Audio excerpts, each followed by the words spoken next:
Document retention is always a questionable area for employers, and particularly for I-9s with the penalties, as we've discussed. Really, what are the requirements for retention of these I-9 forms and any documentation? I would tell you, if I was, as an employer, and our firm's an employer just like anybody else, you want to have backup. You want to probably have the paper I-9 forms in the one folder we were talking about in a locked cabinet.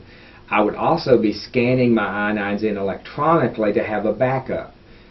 Say maybe I get an ICE officer coming for an audit, and I want to produce copies of the I-9 forms. I want to have a backup copy to make sure that I can locate them in a short time notice, especially if I've got multiple locations, and I just want to have a backup. I don't want to depend on that one file and not be able to find it.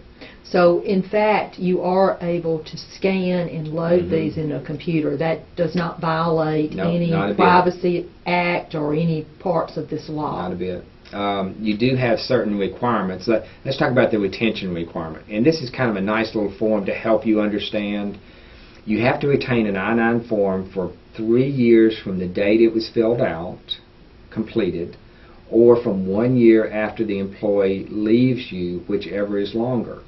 Say somebody has worked for me for 6 months. I've got to retain that I-9 form for 2 years and 6 months after they leave my employment. Say if they worked for me for 4 years, I've got to retain that I-9 for 1 year after they left my employment.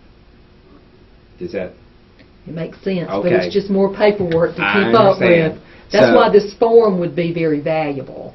And what you need to do as an employer is set up a form retention, because you don't really want to keep I-9s that are 10, 15 years old. To the extent that maybe you made errors on those I-9s that weren't corrected and things like that, but you need to have an internal retention policy that complies with the statutory requirement.